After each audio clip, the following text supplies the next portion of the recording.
Host and creator Casey Thompson along for the ride with us. How are you, Casey? I'm doing good tonight, Kevin. How are you? Good. You look very handsome there in your dark blue shirt. What's the occasion? Well, I was by special request. My girl says to wear this tonight, so you know, I do what I'm told. You know how it is. Well, yeah, of course. And, you know, depending on what happens, we may or may not have a special guest. Casey's working on some things and we're just waiting for the special Always guest got it to arrive. going. Yeah, but we figured we would start the show and continue on. Casey, it seems like a lot of people had thought about our foreign excursion episode where Yeah. where we talked about all things WWE related to WrestleMania in Saudi Arabia. Nothing Right. new has come out since then, but I've gotten the vibe that it's more negative publicity than positive publicity for them in relation to this. Would you agree with Yeah. that? Yeah. I would. Yeah, I would totally would agree with that. Especially people here in the United States, they're paying enough money already to go to it. Now they expect to go to not only a different country, but the Middle East, where no one wants to Right. go. So it should be interesting. Um, I mean, one thing that's really clear is people are really into the negativity of how TKO is all about making the money, Yeah. and it's all about the bottom line at any expense. So it's definitely interesting It has to see out there. yeah, and Scott is checking in. I would imagine that tonight, depending on if our guest shows, if not, then that's fine. Um, but we will be nevertheless proceeding on. It's that TKO feeling of squeezing every dime out of the ticket buying public. I've never heard that said, but granted, I'm not deep in the product. I've never heard that said about UFC, that the prices are outrageous and I don't want to pay it anymore and blah blah blah. I've never heard that's a complaint or an issue. Have you? Well, also there's no comparison. What's the True. comparison to it? There was nothing before than or anything. It is true. So I, I think that's the right way I to look do at it. know that the fighters in the UFC are greatly underpaid, Yeah. and that's a well-known fact that they don't pay them. You know, that's why a lot of guys went to Bellator. Now I think it's called PFL. It was bought out, but Bellator paid more than UFC. That's why a lot of guys were over there. We have a friend of ours.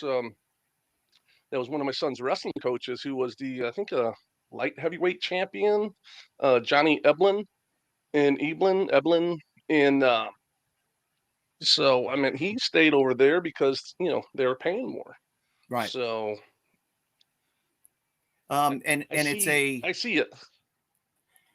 and as we talked about here on the show, the guaranteed money that the main wrestling companies get from their television deals equals about 4% of what they pay in guaranteed money. 4%, ladies and gentlemen. Now, collective 3 minutes, bargaining. we'll have our special guest, by the way. 3 minutes? Okay. Collective I just bargaining. got notification. 3 minutes. Yeah. Collective bargaining has given baseball players, basketball, hockey, football, has given them a share of the pie, an equity piece. Yeah.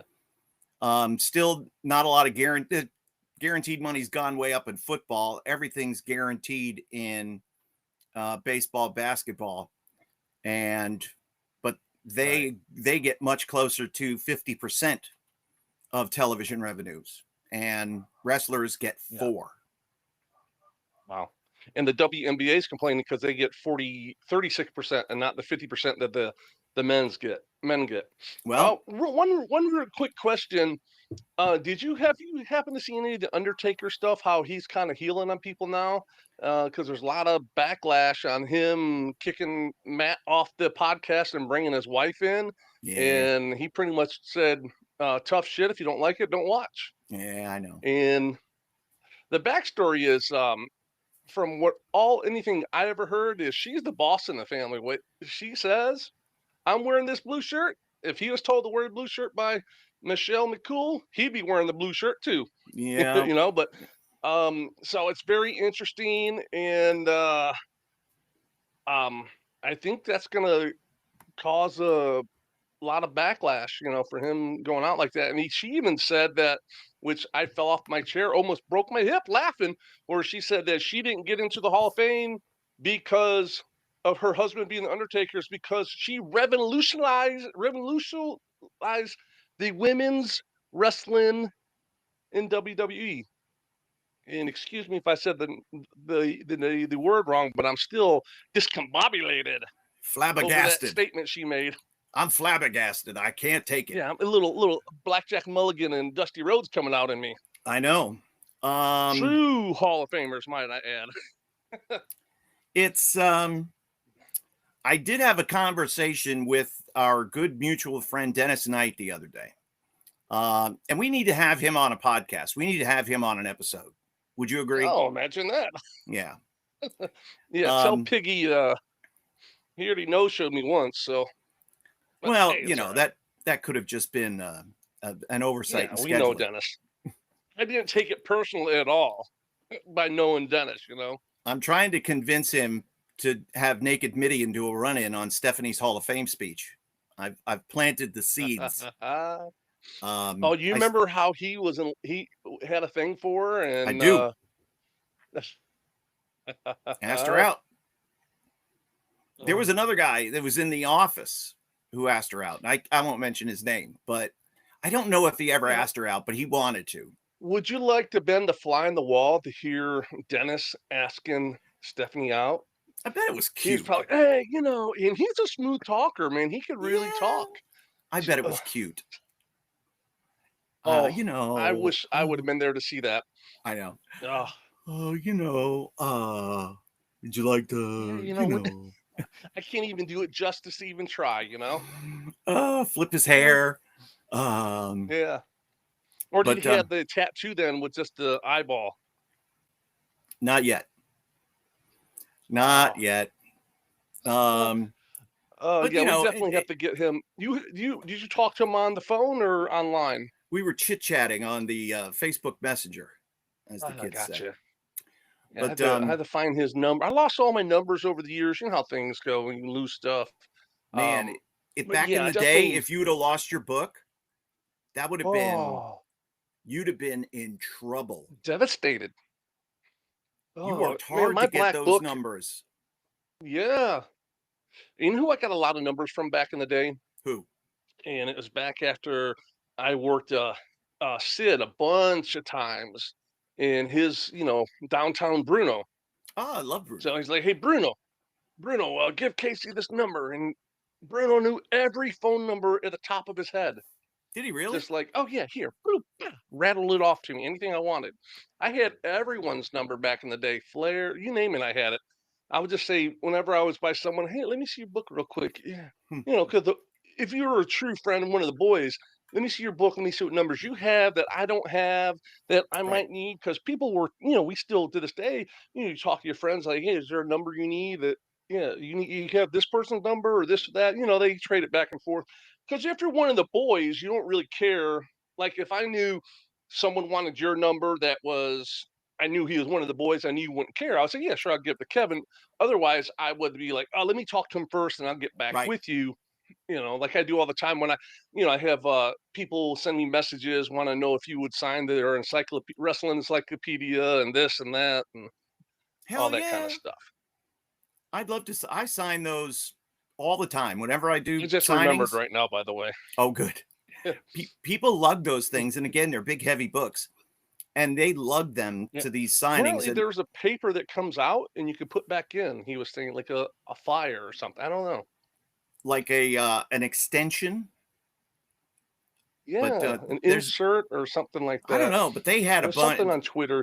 I've seen a bunch of people bring those encyclopedias, man, and they open it up, and I'm on the same page with like Kerry Von Erich and Kevin Sullivan, so I'm in good company.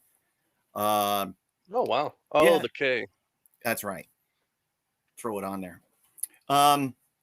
It's been an interesting, albeit kind of quiet week. The biggest news story of the week was Gail Kim getting into it with Dave Meltzer over Gail's criticism over Riho, the Japanese wrestler who's very small and began at 9 years old and had a whole thing, has lived like a bunch of lives.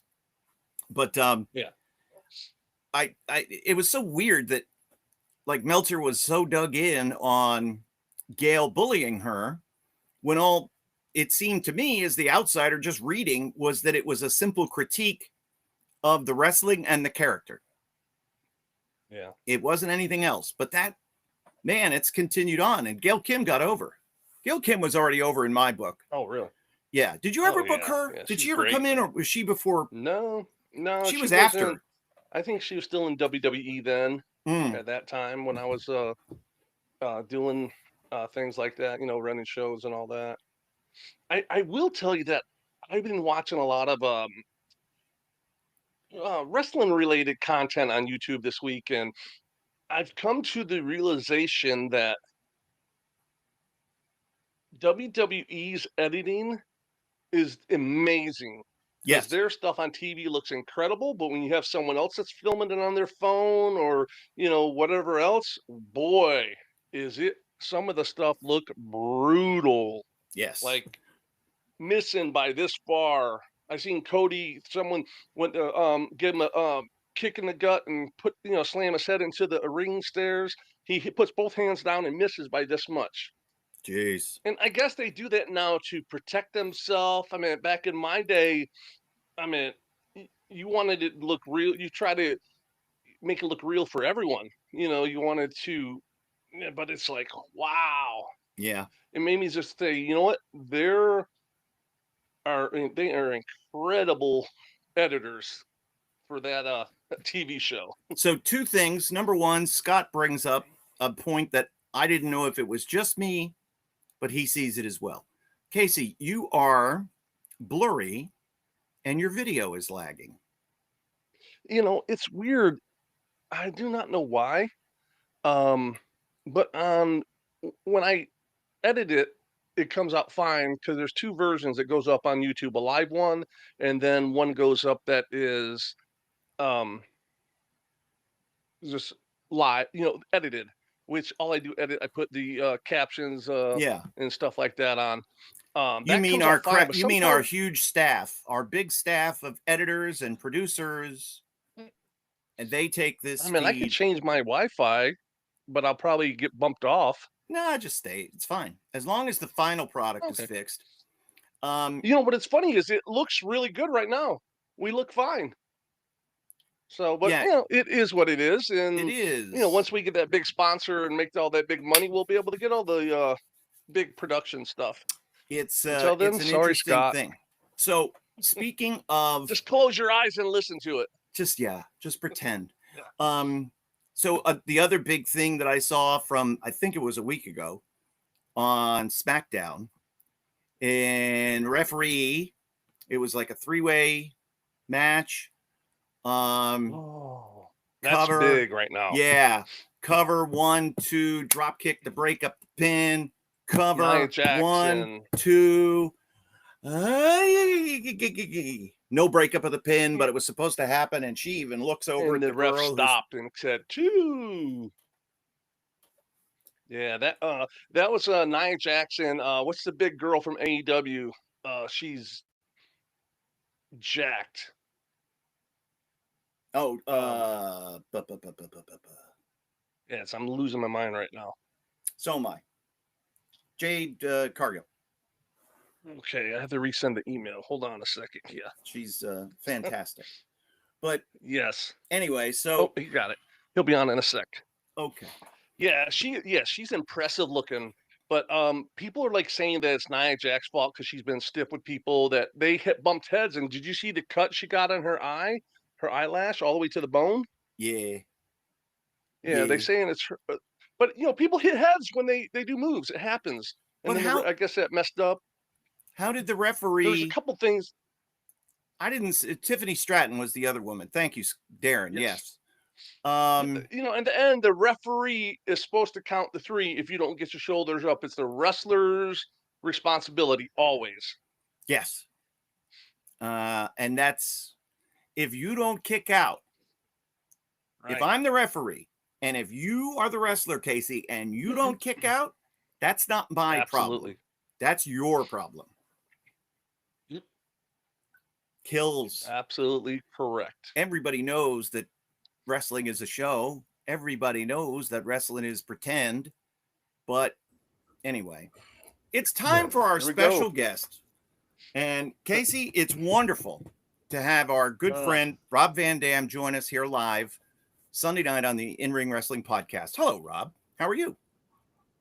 Very good. You know, I was wondering if it was going to be a live show or not. It seems like it is. Good thing you guys are pros, because I left you hanging for a couple minutes. LIVE live. Oh, that's all good, Rob. We're you know, like I told you, we are what you see is what you get. We don't edit nothing. Consummate professionals. Yeah, we just put it out how it is. So if we fuck up, we fuck up. If we don't, we don't. All right. You know? Yeah. Well, sorry I lost track of time, but stoked to be here. Right. Feeling great, looking great. You look amazing as always. Yeah. So, all right. So what the In Ring Wrestling Podcast is all about was Casey's idea.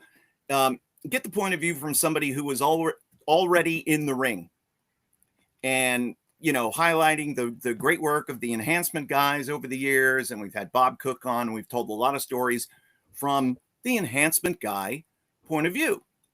And out of all the things they're ever talked about with you, your great success, WWE, ECW, all the things that you've done in your career, we don't see a whole lot about your early days and how you started. And that was how you got to meet Casey way, way back when. As well as yourself. Yeah. And we all started in Florida. But what was, so when you were a young wrestler, how did you go from Michigan to Florida? How did you know to go to Florida? Who sent you? What was the process? I was always curious about that. Yeah, so the way the path went was I was in USWA. The Sheik had booked us there, and while we were there for a few weeks, one of the other wrestlers, Dennis Knight, Tex Slazenger. Oh, we were just talking about him.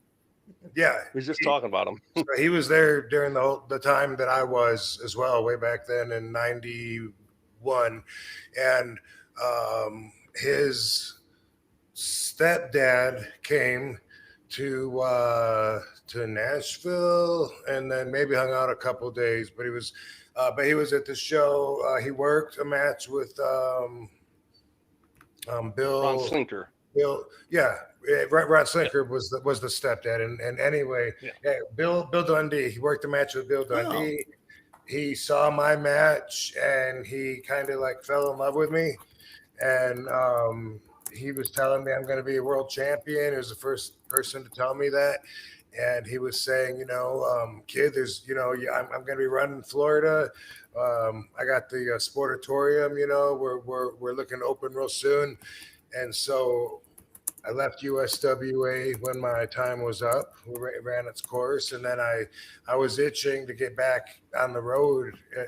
I loved my experience so far in the business, being on the road and working. So I was calling Ron, hey, is Florida ready? Is Florida ready? Are you ready? Are you ready? And he said, call my friend Manny Fernandez. He's opening up something in South Carolina. And so I did that for a couple of weeks, South Atlantic Pro Wrestling, which, well, I guess USWA would have probably been my first TV, because South Atlantic was also TV. And then after that, I went down to Florida.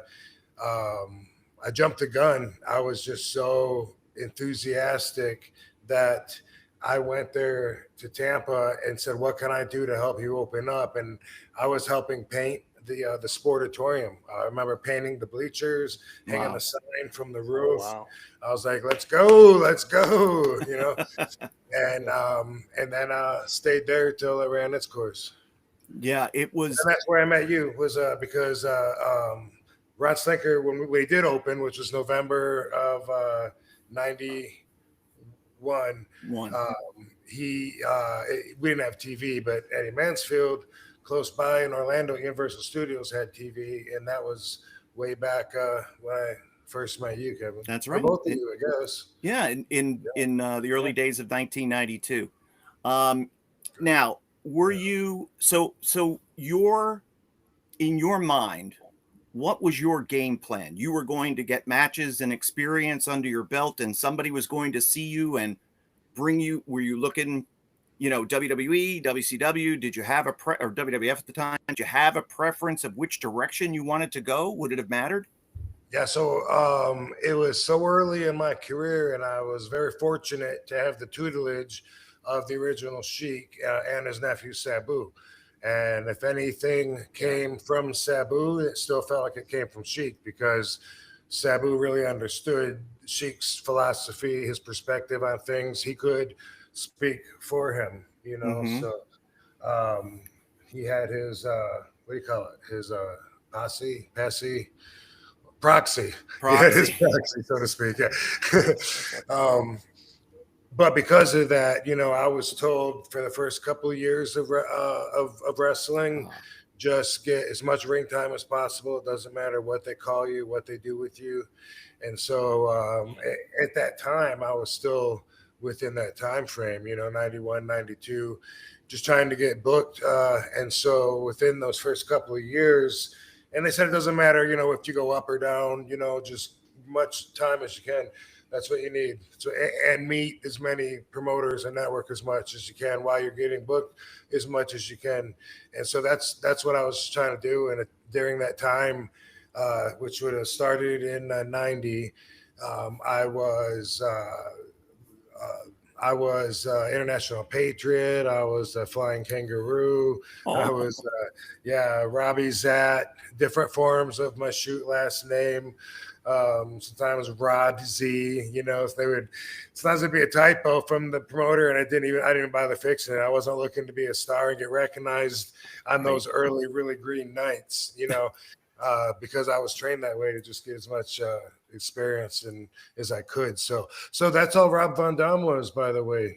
That's when Ron Slinker brought me down to Tampa, and he said, Rob Van Dam. That's your new name. Oh, really? Yeah. And I honestly, I didn't give a fuck. It was like, okay, whatever. I don't remember ever hearing that I looked like the actor before he said that. I didn't get used to get. You Ron probably had a connection to you because through the karate and everything, because Ron was had a background in that. Yeah, he did. As a matter of fact, he said to say that I was from Brussels, and he gave me one of his gis to wear with a black belt. And it was, and he said, if anybody, which was bullshit though, for me to wear it, oh, really? Yeah, but I mean, it was a gimmick, and I'm a kid doing whatever I'm told. Yeah. So I told people for the first couple of years past that I was Jean-Claude's cousin. And, on the independent shows like around Georgia and well, pretty much everywhere. And so once I got past that, having to do that, now I feel like, I owe a lot of apologies for people that I was not super honest, but I was just doing what I was told to. That was my character. It wasn't really me. That's how I looked at it. Right. And I actually wearing that Yoshikai black belt, which, he taught me a few things, but it wasn't like I ever deserved to wear that. But he would tell people, if anybody asked you about your black belt, say that I gave it to you, that you studied Yoshikai underneath me. And I was like, oh, okay, Well, those two things are correct. He did give it to you, and you did study under. That's true. That's true. So it's amazing. Yeah, and it's amazing how the wrestling business gives back, how it perpetuates generation after generation after generation. Ron Slinker, of all people, meeting you with Bill Dundee and this and that. They weren't looking for anything out of this. They just wanted the business to be better. And, you know, for them to be able to say, Casey, like, you trained with Blackjack Mulligan, Rob trained with Sheik. I mean, come on, there's no more. There's two of the biggest legendary names in wrestling, and guys that are sitting here trained with them. They gave to you, they presented to you their knowledge, their skill. That's one of the best things about wrestling. It's always had my heart for that reason. Incredible. Let me ask you this: was how hands-on was Sheik with training you? Yeah, so I hoped for the least amount because he wasn't real fun to be in the ring with. You know what I mean? He was like really stiff, intentionally scary, intimidating, and definitely demanded the right response. So it started with him just sitting in a chair. Like I had a tryout where he was telling me, do this, do that, you know, and you said you do flips and kicks and shit. Well, show it to me, you know, and I had to by myself show him, you know, okay, what else, you know, and did a split and a jumping spin kick. What else? A backflip, round kick. What else? You know, nip up. So, but I kept doing shit, and I didn't know if I was doing good or not. I'm like, damn, I told him, you know, about me, and I thought that I was trying to sell myself, saying I could do this stuff, but I don't know if he's impressed or not. He just kept saying, what else? Until I ran out. And then ran out of shit, and he had Sabu get in the ring with me. And then Sabu, this is my first time, right? He just comes at me and locks up with me, which I didn't even really know what a lockup was, except I guess from watching. But he's like jerking me around, like pushing on me and pulling on me and spinning me to the side, you know, and I don't know, am I supposed to counter it? Am I supposed to go with it? Am I supposed to, you know, show him that I got balance, and am I supposed to do it back? I really didn't know, and I had no idea how I did the first day, and Sheik never got up out of his seat on that first day, and then after Sabu, you know, stretched me a little bit here and there to see how I would take that, then Sheik was like, come back next week. And then after that, it was mostly Sabu in the ring, but Sheik sometimes would just be inspired and want to get in, or he needed to drive the point home. You know, like if we were doing something and it wasn't passing, you know, it wasn't passable, he wasn't believing what we were doing, he'd roll his eyes and say, come here. And then, you know, we'd kind of have a little pee trickle down our leg, and we'd say, all right, let's see what we're going to learn here. And, it wasn't fun. Did you go ahead, Casey. How much did you learn from just sitting there talking to him? Because I think that's lost these days. That, like, I was really close with Kevin Sullivan. I used to go down to the Keys and stay with him. People were like, why are you going down there? And I said, because you got someone that's been one of the best minds in the business that knows heat. You're learning just by talking to him. And people nowadays don't realize how important, how precious that is. Did you find that with the Sheik also? Yeah, I really did. You know, not just specific things about being in the ring, but even just the business, his stories. It was a real personal thing. It wasn't like a school with a class. There was like total, there was like 5 of us. There was Sabu, myself, and then Tom brought me along, Judge Dredd, and then I brought Dango along. So there was only like 4 of us and Sabu, if we were all there at the same time, which usually we weren't. So it was a real small, intimate kind of atmosphere and experience where eventually Sheik would, he'd be like, usually like when the ring was in his backyard, he'd be sitting normally with oil all over him, getting sun, watching us. And then eventually he would get up and walk inside. And that meant we had a little bit of free time while him and Joyce were figuring out what they were going to cook for dinner. And then we'd mess around a little bit more. We'd jump in the pool. And then we would go and we would all eat dinner around the table. And that's when he would tell us a lot of stories. And man, that time was awesome. You know, a lot of that stuff I didn't really understand until decades later. And then I was like, oh, that makes sense. You know, it's funny when it starts clicking, when they tell you things and you realize it, like, oh my God, that is so true. Yeah. I'm still good friends with Bugsy McGraw. He's 80 years old. He Wow. worked a lot in the Sheik's territory, and I still talk to him all the time, just because, you know, there's not many guys in the business anymore that's 80 years old that's been there all those years. And man, he's been through all I really like the territories, like the learning the history of all of it, and not the stuff that you can hear and see, but the stuff, something that someone's been there, been through it, and they can tell you, like, oh yeah, that guy was bullshit, this guy was good, you know, stuff like that. So I spend a lot of time just calling Bugsy, and I know when I call him, it's going to be 2.5 hours on the phone with him. But you know, am I going to tell him no? I'm not going to, you know, hey, Bugsy, I got to go. You've been talking to you too long. You don't, you know, it's respect. And I think that's lost in today's. Yeah, Rob, you would have stayed there as long as needed. It sounded like you were going to do anything you could to soak up as much knowledge as quickly as possible. For sure. Yeah, that's something that maybe isn't as important now to some of the, you know, today's wrestlers as it used to be, it seems like. But then also when it comes to the old school way of doing things compared to the way that they do it now, like some of what may have started as minor differences now, like, are so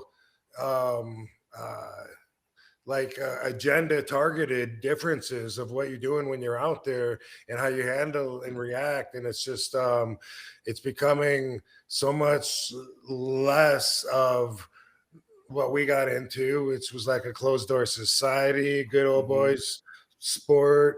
Now it's becoming, you know, so much more of a work friendly environment, you know, for a Nerf world where it's, you know, safe office space for everybody. And it's just, you know, I don't know if it's for better or worse, but it's just definitely our roots are still like planted in that old school world. Yeah, both of you guys. Do you prefer it that way? Yeah, I was going to say that's. I don't want to change paying your dues, personally. You know, we got too much or being on a TV show and getting in the business. I don't even like want to get in the ring now and have the crowd look at me the way that they're training you to look at them. You know what I mean?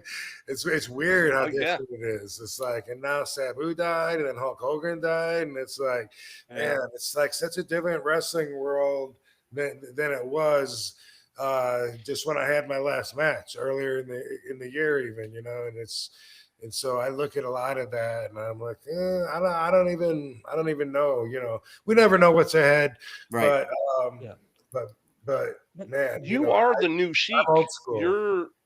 You're the new Sheik. You're the Hall of Famer now, multi-time world champion, has some of the best matches that people have even seen in their lifetime. You got to pass that down.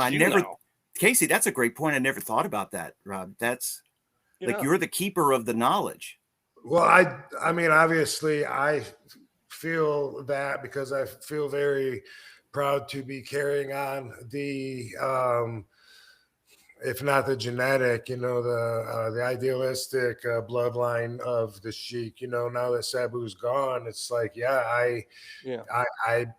I'm proudly represent, you know, that image, and I love being a go-to for when it comes. Speaking of, you know, we just released the documentary on Sabu, which we were working on. We're working on putting. Where can we see that at? It's called kinema.com, just like cinema, but with a K. We'll make sure we put the link down in the description so that everybody can go see this documentary, which I would imagine was probably pretty tough for you to put together, considering everything that had happened. Yeah, what's amazing is that, I mean, there was a lot of tears dropped, but what's amazing is that 95% of it was done before he passed. Right. He'd been working on it hard for a year and a half. He wanted to have his last match and put everything into it. And there was so much foreshadowing that we caught on film of him talking about, you know, hypothetically, if he does die afterwards, he was like ready to go, you know, and it actually is healing in some ways to hear him in his own words, you know, express that some of the things that he did as far as that goes, as far as like him not wanting to stop it if it was his time, and tried to, and also you see him though in the movie trying to make the most of today's world where he's at right now with this other crazy girl, you know, that definitely doesn't add a whole lot of balance to his life, but it's really honest, it's raw, uncensored, it's so authentic. A lot of what's in there, people are like, man, I'm surprised you put that in there. And, you know, not only does the documentary call for that kind of a capturing, but also Sabu knew the camera was rolling the whole time, you know, so he's okay with it, and we're okay with it. And you get to really see this guy, you get to see the man and what he's like outside of the ring, and you get to see and hear from his own perspective what the wrestling business means to him, what the fans mean to him, and how much this last match means to him. And so we're pretty proud of it, you know. Sadly, well, yeah, I'll leave it at that. Yeah, and I know and again, the legacy. It's a difficult one when you talk about Sabu's impact on the wrestling business versus, you know, kind of that self-destructive behavior, that side that he had as well. And I look forward to watching this documentary to kind of see it all come together as one, and how he rationalizes it, how he explains it in his own words. Because I'm sure he's well aware of the path that he was going down. Like you said, he kind of knew where he was. Yeah, it's amazing. And I look back at my text messages and it just blows my mind. Like he was trying to connect with me and tell me things, you know.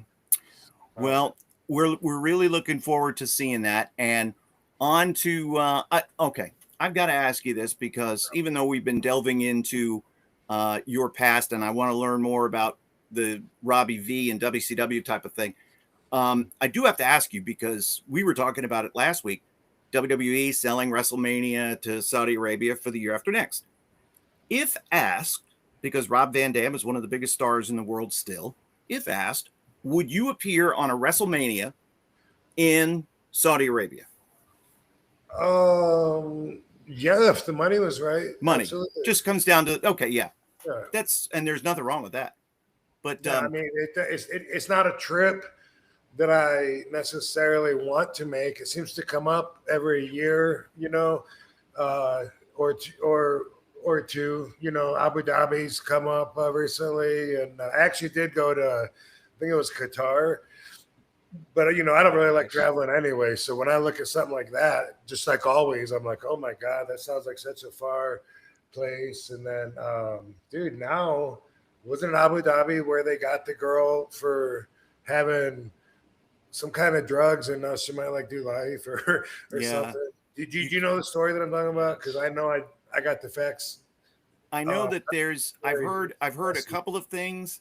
Yeah. And anyway, this is what we were talking about. This is what the wrestling fan, if they want to go to WrestleMania next year, they're going to have to think about and deal with. Now, if you live in England, do you care if you're going to Saudi Arabia or if you're going to, you know, Orlando or probably Las Vegas for say? Because I mean, if you're not an American, and I don't know what the percentage is, but I do know there's a lot of international fans that come in. I see them at WrestleCon, all the activities throughout the whole week. I wonder if those people will just go ahead and fly there, just like they would here, because I'm sure Saudi Arabia wants the tourism, and that's why they're paying so much, right? Yep. Yeah, Riyadh tourism in the backdrop of the press conference announcement. And Casey, of course, we spent time last week talking about all of that. Yeah, we were talking about how, you know, all the WWE guys, you have a list of rules that you got to do, you can and can't do stuff like that. But you imagine when they start having independent shows coming in for WrestleMania. Oh my God, those boys, what they're gonna fuck shit up over there. and get some serious heat and trouble. I was wondering if they would maybe still find a spot here to do that at, because a lot of the, there's like 35, sometimes 40 different little indie shows that are bottom feeding off of the weekend. And anyway, I don't know if they're all going to go to Saudi Arabia, maybe, but otherwise I could see somebody maybe filling a void and finding a spot here, whether it's Las Vegas or whatever, and someone just, I don't know, say AEW did like a really big show, and then WrestleCon and everyone else was able to attach themselves to that without going there, because I think maybe international fans might still go there, but I don't really see a lot of Americans going there. Yeah. So I just think, maybe someone could capitalize on that. I think that I know Michael from WrestleCon said it's probably not going to happen. Brett from GCW said that he's had a couple of Saudi Arabian promoters reach out to him. And so there might be a GCW presence there, but remains to be seen. Interesting things. I have a question for Rob, going back into the 90s. Yeah. We did a TV match against Sid, me and you. Yeah. You were Matt Burns. Yeah. Yeah. And you remember that match?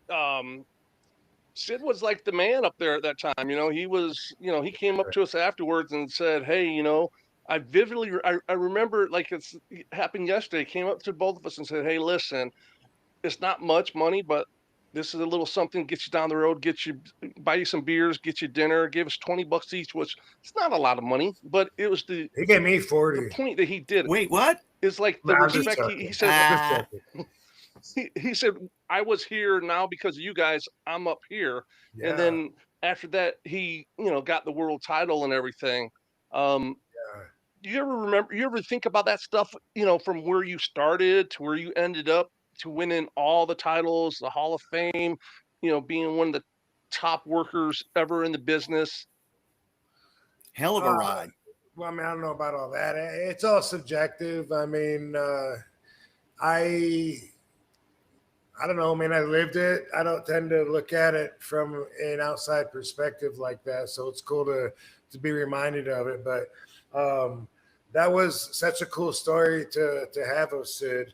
He said, you guys, I want to work with Hulk Hogan, and you guys are helping build me up the card and bringing me up. And that was awesome to always have that our whole career to be able to talk about. And I didn't want to wrestle in a handicap match because I was already trying to build a name as Rob Van Dam, and I'd been in like a magazine or something. So I was like, no, I can't, but the $150 payday for being the enhancement guy, that was a lot of money back then. I was getting $35 from the Sportatorium. Yeah. Mm-hmm. Eddie Mansfield was giving me $50, but you'd have to do like 5 matches, 5 shows a day. Right. And it was a check at that.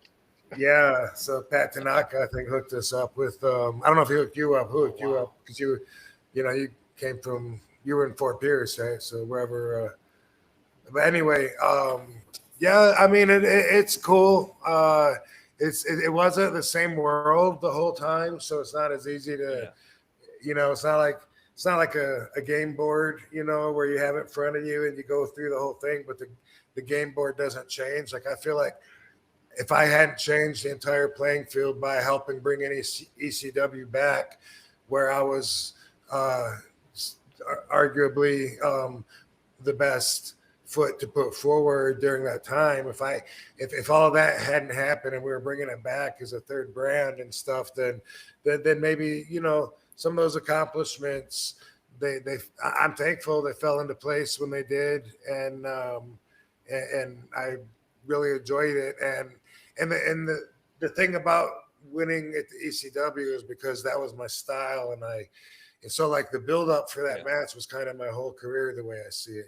From that handicap match with Sid Justice, forward, and everyone telling me to change, and I'm going to get hurt if I don't slow my style down and me sticking to my guns. And then eventually it led to that point of us actually bringing ECW back from the grave.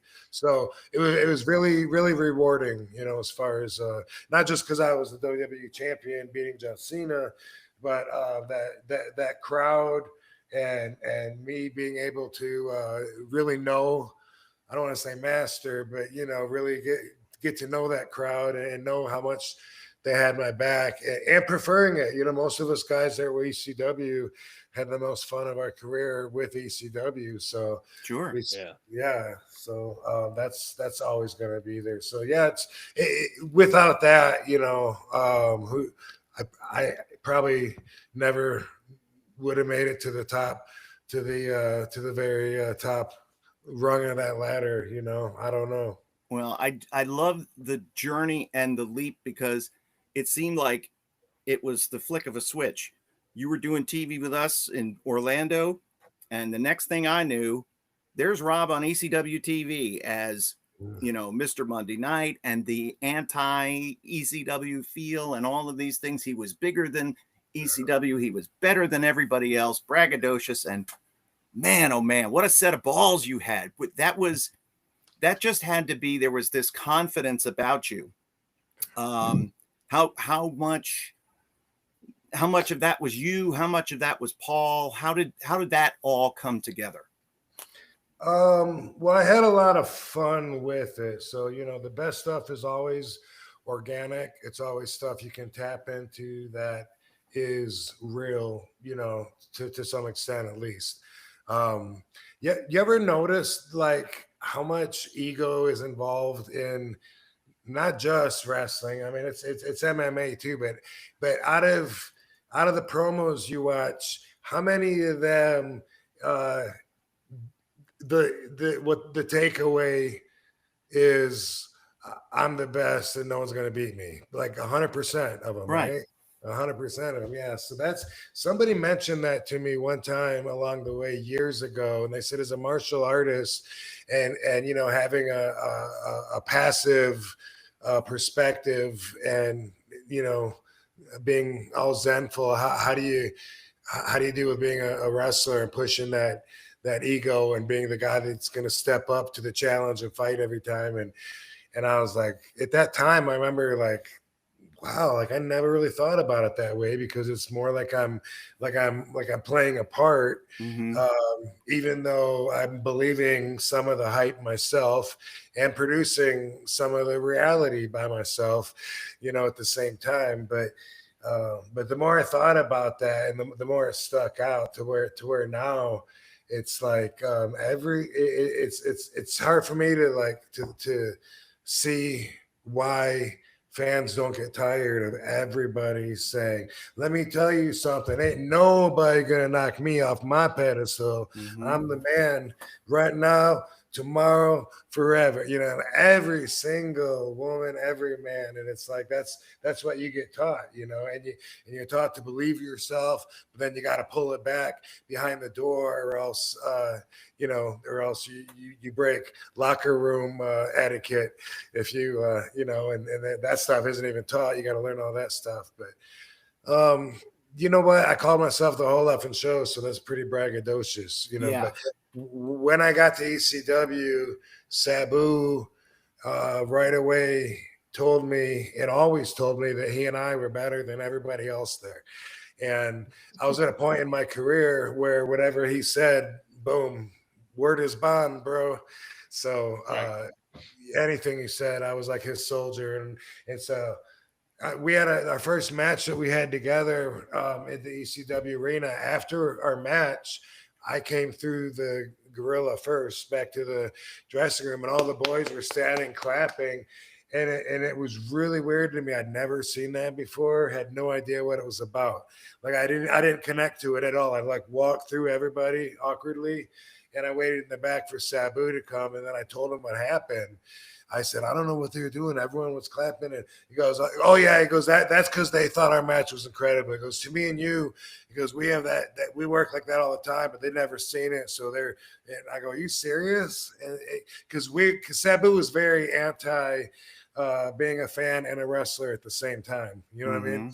And so that was just something cool, that, yes, that's something I was taught, was once I got in the dressing room, I can't be a fan anymore. You know, don't talk to anybody unless I'm going to introduce myself, look me in the eye, you know, unless they talk to me first. And so Those some old school rules right there. Yeah. Hey, Casey, did anybody ever say anything to you about Rob? Like, oh, this guy thinks he's so good. Like, I could imagine that there was a little bit of maybe some petty jealousy amongst some of the other enhancement guys. You had a pretty good finger on the pulse. Did you ever read any of that? I mean, everyone is no one. I mean, at our level, nothing was like that. It was, you know, I mean, he's out there and he's you know, he's doing it. He's, you know, and doing it better than most people did. So there was an undeniable factor of you in those early days. You know, it was like it stood out. There was star power there. It was a little raw and unrefined, but it was going to get refined over time. But everybody could see like you were going to be. I did have a little jealousy with Powerhouse Tim Parker, because Eddie Mansfield said, "You're going to be my television champion. Oh, I'll put that belt on you." And then Tim Parker told me that he told him the same thing. I was like, "What?" And then I remember feeling double crossed then and going to Eddie and saying, "Dude, Powerhouse Parker says you're going to put the belt on him." "Well, where's he at? He's not here talking to Continental Lover Eddie Mansfield now, is he?" You know? That's down the road. Don't you worry about that. You know, we'll put there was no awkward situation that Eddie couldn't talk his way out of, at least attempt to. Was there any pushback from Sheik or Sabu about working for Eddie? Not at all. As a matter of fact, I remember it pretty clearly that there was so much hesitation from the other wrestlers in Tampa at the Sanatorium. Yeah, a lot of them were like, "Man, don't do it." Word was, if you work for Eddie Mansfield, you'll be blackballed from the business, and you won't. I've heard that so many times. Yeah, and you work for Eddie, you don't work for anyone else. Yeah, that was like fact, and so, but Eddie was, I can't remember when he was, if he was calling me or what, but he was, you know, pulling the rope. And I was like, damn, man, he's got TV. That'd be awesome to work at the studios, you know? And I remember I called Sheik, and I told Sheik, I said, "Man, everyone's telling me if I work for Eddie, I'm going to get blackballed. I'll never work for any of the other promoters again." And Eddie said, Sheik, Eddie Farhat. Sheik said, he said, "I got the answer for you. Tell everyone to go fuck themselves and go work for Eddie." Yeah. There you go. Eddie's my friend. He'll do you right. He's a good guy.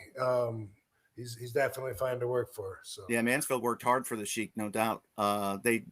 He was there quite a bit in Detroit. And then, so was there some pull with WCW? Were they trying to sign you? Were they trying to keep you in-house before you made the leap to ECW?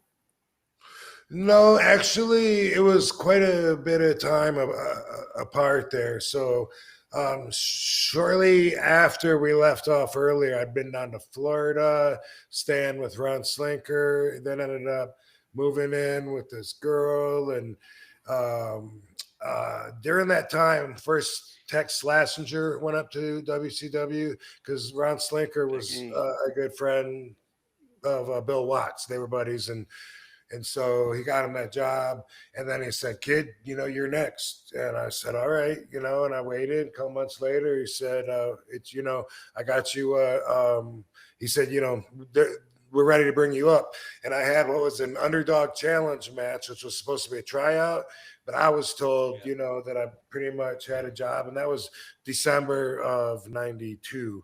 So that was pretty early. And then I left on my own accord 5 months later, May of '93, and then ECW wasn't until January of '96. So there's a big part of my career in Japan that gets left out a lot of times when people are doing my resumes. But I started wrestling for Japan in '93, and I wrestled for All Japan until '99 when Baba died. Did one tour with Mrs. Baba, and then after that, I've wrestled for, you know, IWGP and New Japan and WWE and FMW and different companies, but All Japan for a long time and that's really where I learned to put a lot of my style together in between that time before I came to ECW. So when I came to ECW, I didn't need it. So I was in a good negotiating position. Turned down Paul's first offer because I was making so much more money in Japan and could name my tours. Baba, before he passed, he actually was like, how many weeks a year do you want to work? You let me know. We want to make you happy. How much money, do you want? Because I had hidden him for a raise, and another one was like, how much do you want to make? And it was super cool to work for, just like his reputation was. But all that happened, and I don't think my ego caught up with it till probably 96, probably around there. Right. Now, so with Hiroshi Tanahashi hanging him up, he's got like 98 days as we're recording this until his final match. Do you look at some sort of thing like that? Like, I know you never say never, and it could be your next match, it could be your final match. What kind of plan do you have for going out in style? What do you want to do? I just go with the flow. Right now, what I would like to do is just either outprice myself, like if people see my value go down, but my price doesn't go down, then that would be one way, because traditionally, the way the world we got brought up in was like, the longer you're off TV and the less you can move, then the less money you're worth. And then wrestlers traditionally drive themselves into the ground that way because they just want to wrestle, don't have any other dreams or skills, and that's how they see themselves and their self-worth. I don't have any interest in doing that and don't see that happening. But I don't think that I want to retire because it's too final. I'm too open-minded, like I might think now, you know what? I don't feel like wrestling. Matter of fact, I've been turning down bookings for the last several months, but that's because I broke both of my heels in April. Right. So I'm recovering from that still. Although they're feeling pretty good, I'm not ready to wrestle yet. And I'm talking to people about next year, and it looks like some stuff is probably coming together. And I have different feelings about that. But I don't have much of a plan other than let's heal up and then take it from there. There you go. Casey, Yeah. any I know Rob will definitely turn stuff down, because I approached him once when I was doing MXPW, doing TV, and Rob was he stepped away from wrestling, didn't want to wrestle no more. And so I called him. I'm like, hey, listen, because he was trying to, you remember, he was trying to get into TV and Hollywood and everything. Mm-hmm. And my partner at the time, he owned National Lampoon. I said, okay, Rob, I can get you in 2 or 3 movies and to come down and do some TV and stuff like that. We can work everything out. It's like, nah, man, I don't want to do it. He's like, nope, don't want to do it. I said, okay. Sometimes you just don't want to leave the house. I understand. Yeah. Sometimes you got to just go with your heart. That's right. Yeah. Follow your intuition. There you go. Yeah. Well, listen, I want to thank you, Rob, for spending some time with us here on the podcast tonight. We're growing. Absolutely. You're our again, we like to have the celebrities on, and we certainly couldn't do much better than you. It's really great to hear from you. We enjoy working with you. We look forward to seeing you again soon in person and catching up. But man, thanks for everything that you did for the wrestling industry. We just, again, can't thank you enough for everything. Absolutely. Right on, man. Yeah. I appreciate both of you guys. I'm glad to see we're all still alive and kicking. We're doing it. Yeah. And Kinema, there you go. Kinema.com, Kinema, for the Sabu documentary, Kinema.com. Yep. Happens to be the same platform that Raven put his documentary on. So it might be something to keep an eye on. There you go. You can watch that one as well. But Rob, thank you so much. Cool. Great hearing from you. And we'll talk to you again soon. All right. Thanks, Kevin. Thanks, Casey. Peace out. All right. Thank you, Take Rob. care. Really appreciate it. And let's see. So how do we take Well, we're not that Rob? technical. How do we take Rob out? I think he would have to leave. Just hit my X. Unless he wants I to think stay, you you can leave. stay. I'll leave. See you. All right. Thank you. All right, Thanks, Rob. Thank you. Oh, good job, Casey. Good job. You know, one thing I did want to tell him, I wanted to thank him. He was the first person who turned me on to black market stuff, because I remember back he sold me a copy of a bootleg copy of Titanic on VHS for $5. What? And I remember it was before it came out in the theater even. So I had it first, and I must have, woo, that was a great video to have. Yeah, hey, want to come over and watch a video? I have Titanic. It's not even out yet, you know? And he's like, yeah, man, anytime, you know, because he was living in Orlando at the time. I saw him all the time and things like that over at one of our friends' house. And he's like, yeah, just tell me what movie you want. I'll get it when I'm up there in New York or Philly. I'm like, all right, no problem. Hell yeah. So. All right. So I think we're good. I don't got anything else. Yeah. We interviewed Rob Van Dam. No, I mean, it was it was nice because, and I've been holding off on different guests because I didn't want to just grab anyone and throw on the show, because I think Rob kind of fit into our narrative, because not only did his beginning was with our beginning back Right. in, Florida, Eddie Mansfield, IWF and everything. And then, we done TV together, did jobs together. And then he just was on that rocket ship that just went going and still going, top of, top of the, and the top names, of the line. He doesn't of course, get much bigger than that. you always hear. Right. The names you always hear associated with Rob is Sheik and Sabu. But now we put Ron Slinker and Bill Dundee and even Dennis Knight, Phineas Godwin, Piggy, Tex Lasner, put Piggy in that group with Ron. And it wasn't a well-known thing at the time. And it's still not I never knew that. Ron Slinker was stepdad for Dennis Knight. Yeah, I knew that and everything, but I didn't know the connection with Rob with it. So it was really really interesting to hear that, and for him to do a little deep dive in things that the things that he wanted to share with us. And I told him, I said, listen, we don't have any agenda on this show. We just sit back and we're like having a conversation, talking. That's it. I said, that's all the prep we do is get on and turn it on and turn on the red light, record, and just talk. Here we go. It was it was great. It was nice. It was good for him to come on, and he did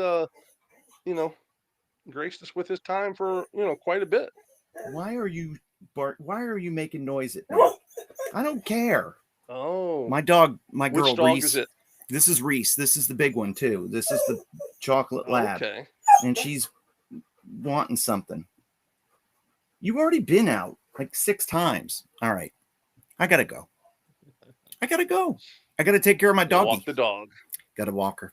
Yes. Okay, so I want everybody, of course, as you are watching this live, go ahead and tell your friends, tell your neighbors, tell people you don't know that Rob Van Dam was on this edition of the In-Ring Wrestling Podcast. Make sure that when you see the file on YouTube, you like it and you share it. And if you're not already a subscriber, please join on board, because we're getting near 1,000 and we're excited for that goal to hit 1,000 before year's end. Road for 1,000. That's right. That's it. And we're going to continue to rock out these shorts and making sure that everyone that you like, that's good. And I have a feeling that these shorts with Rob Van Dam is going to get a lot of traction and a lot of attention for our little podcast here. So I'm very excited to see where this goes. When you're out there, I see that Scott already said something about, hey, it'd be cool if we get Barry Horowitz, which is great. Barry, he's a very opinionated guy, so that will be something. But yeah, if you're someone that you would like for us to see if we can get on the show, put it in there. We'll do our best to, if he fits in our narrative, what we want, which could be anybody. Could be anybody. We can probably should.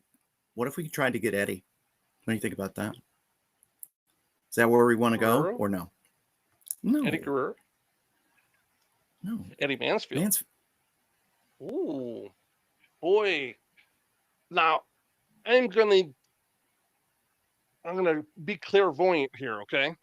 Okay. Now, did you notice Rob was very humble? Yes. Yeah. So, you know, that. What are you trying to say? How do you think Eddie's going to be? Equally as humble? I Maybe not. started Billy Gunn. I started. Big I Van discovered Dam. everything. Yeah, well. Kevin Kennedy. It's all, you know, I have a driver that I work with who looks like Don King. You know what I mean? And it's like, I'm like, no, man, you got to be more of a promoter. And he's like, I only look like Don King. I said, no, you just got to have some of that swag in your talk, you know, and you got to talk people into the building. You know, when you want this or that, you got to tell people and you got to make it seem like it's their idea. You got to convince them. So Eddie's very good at convincing people that his ideas are good. And hey, listen, pioneer. Hey, but you know what? Vince McMahon was too. How many times have you heard people say they're going in the office of Vince and going to change his mind and tell him all this, and they come out and totally believe what Vince's opinion was. Put the whammy on him. John Moxley said it was like hypnosis. He could do it. So yeah, thank you, Southern Joe. And Joe, I will get back to you on doing your podcast. Don't think I forgot about you.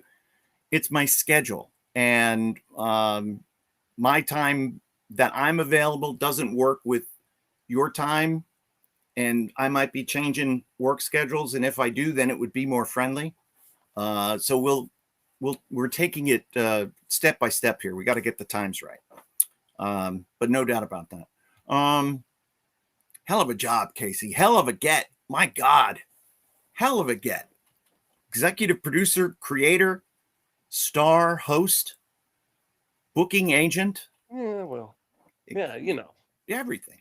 A little of everything. Yeah, I like, and you know, we don't really talk about things, so we just talk about everything right here. I like to try to have like one guest a month. I don't want to oversaturate it where we're having, and but as you can tell, we didn't even advertise it. 20 minutes before I said there's going to be a special guest tonight. You know, so you never know who's going to be on the show. So just make sure you tune in, or you're going to miss it. We wanted to make sure that that Rob would be on, and we didn't want to make him look bad if something came up, and because it wasn't like he's just coming on doing us a favor and chatting with old friends, and if he couldn't make it, then he couldn't make it, and we'd reschedule for another time. But we didn't want to put him in a spot where we're trying to grow our thing off of him. Oh, we're advertising Rob Van Dam, and then he no shows, and then we look bad, he looks bad. No. Right. I've seen other podcasts do that, and sounds like I shot Kevin a text. I said, "Hey, I'm just gonna not say anything, and then if it doesn't happen, it doesn't happen. If it does, then He's like, "Sounds good to me." Yeah, perfect. So this is the pre-producing that we do on this podcast. But that's part of the magic. Behind the scenes on In-Ring. The making of. It wouldn't be a very long. So you talked to Vince. He's going to be good for next week, or we're still waiting. Listen. If I had Vince's number in my book, like, I would probably call him. I definitely would call him. I got to get his number. I'm going to try to find it now. Do you have Vince's number? I'm going to put the word out. I can get it from someone. I'm sure I can. I could ask JR. I have one friend that knows literally everybody. Everybody. Yeah. Joe Gomez. I'll give you a little story about Joe. What's that? We need to have him on. Joe knows everybody. Joe knows everybody, and everyone knows Joe. Yeah. I remember I was at a club one night with Joe, and I was sitting there in the VIP section, and I'm talking to this big jack guy, and I said, "Oh, maybe he was a wrestler or something like that." And it's hard to hear things like that. And he's like, "Hey, you know my friend Jose? Casey, this is my friend Jose. We go back way, from Tampa years ago." I'm like, "Oh, okay." A few minutes later, I realized it was Jose Canseco. Oh. The baseball. Yeah. So, I mean, everyone, and Joe had a little time, on vacation behind bars, And he would call me from there. He's like, Chase, you got to try this place. It's great. And I'm like, no, Joe, I'm good, man. I don't need to go away. He's like, oh, I came in, and as soon as I got here, my college football coach was in here. I'm like, oh. So when I say Joe knows everyone, Joe knows everyone. It's like Bo knows, but So, instead it's Joe knows. We need to have Joe Gomez on so that people he'll could come go. out, and I'll ask him. He'll say, "Oh, Case, no one wants to talk to me." But Joe has so many stories and knows so many people. Yeah, I can set that up. That's easy. That's what I want to hear. See, because I know so much of Rob, I'll let you do the interview with Joe because you know all the stories and you know how to prompt him, and then I'll just fill in the blanks. So that'd be great. Yeah. That's awesome. I remember the first time I met Joe was back in Florida, the Tampa, Sportatorium, stuff like that. But center stage, he was wrestling Flair, and he wasn't wrestling Flair, but he came back, and the mats outside the ring was dirty, and Joe's white trunks got dirt on him, and Flair threw a fit because it was so dirty, and they stopped the show, and they mopped the mats and everything because he used to be the driver, with Flair, Arn, and all those guys in the Cadillac. He's like, yeah, they like to say, hey kid, go gas up the car and get the beer on, put it on ice and everything. Wow. Interesting. And there's reasons why I can't answer that question, but we're gonna leave it up to Joe. I will get a hold of Joe and get him on the show. We got a month. We got plenty of time. Yep. No worries. One guest a month is all we need. No problem. Not a problem. And I have another big guest. And I will say this much: is already confirmed. We're just working out the dates, and he is another WWE Hall of Famer. What? Another Hall of Famer? And he goes back with me and you to the beginning. Well, I'm shocked and surprised and would love to have this special surprise guest on. Yeah.